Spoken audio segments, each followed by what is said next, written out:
Hi guys.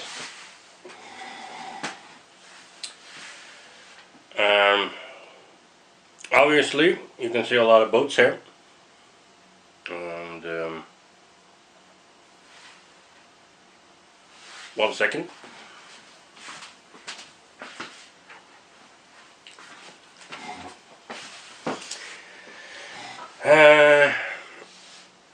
As I probably have stated before, I'm redoing my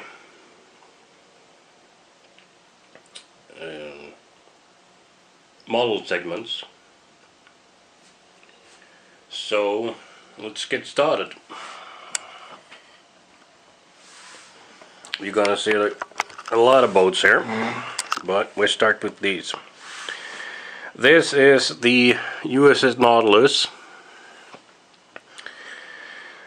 This is more or less just painted as a parade stand. If we go over here, we have a duplicate Nautilus. This one is painted more in a, should I say, operational color. If we go up a bit, you can see two USS Boston.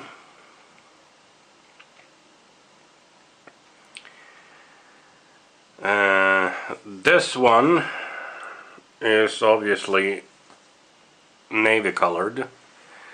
The other one, I went for a bit of a battleship Yamato style on it. And the same goes for these two. This is the space version. This is the navy version.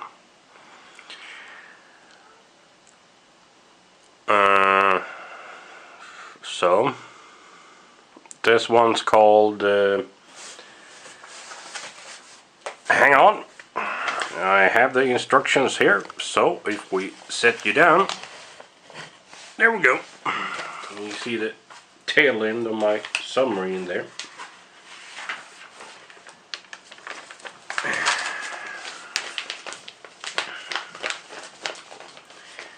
So I'm not even going to pronounce this name, but as you can see, it's a Revell model.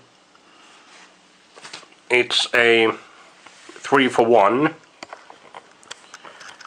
So this one, so you got one of these, and one of these in the same box. That's why I could make two of everything.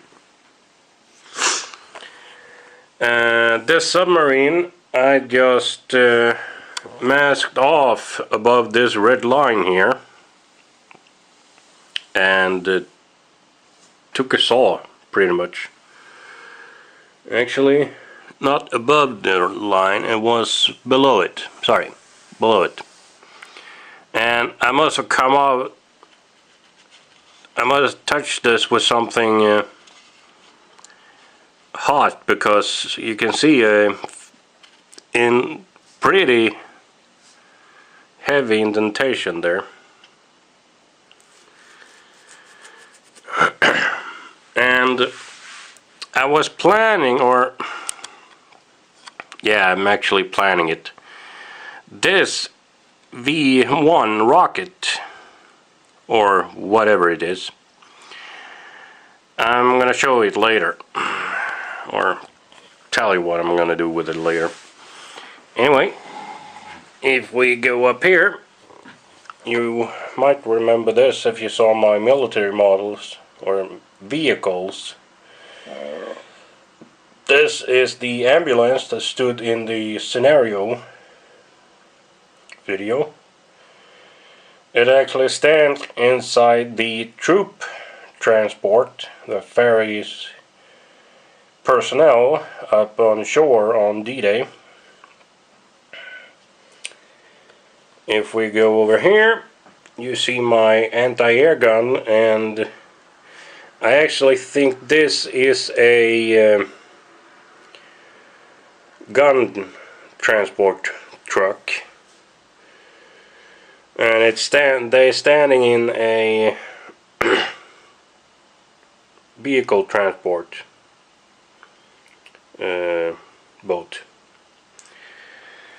And if we, sorry, I need to back off a bit so you can get in the view. That thing is a German speedboat. We have the box lying on the ground over there. Let's see if we can zoom in a bit. As you can see, there are photo etch parts. And there's the instructions. And above that stands my submarine. Now, my idea was to have, if we can take the Nautilus, put him there. Build this and have it stand on the back end here. Now, obviously, this conning tower and this conning tower aren't exactly the same. So, that's going to be the problem. But, not a major headache. And now I'm actually going to woof a bit on Rebel. When I bought the submarine, the only crew I could get here in Europe was German. Sorry.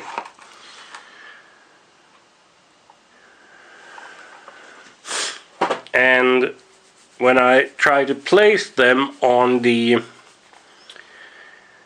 anti-air gun that's supposed to stand here somewhere here on the back end, sorry for the dizzy, they're too short. So Revell, or if anyone wants to complain, please do. Anyway, that's about it for my ships and stuff. I don't know if you could call a submarine a ship. Can you?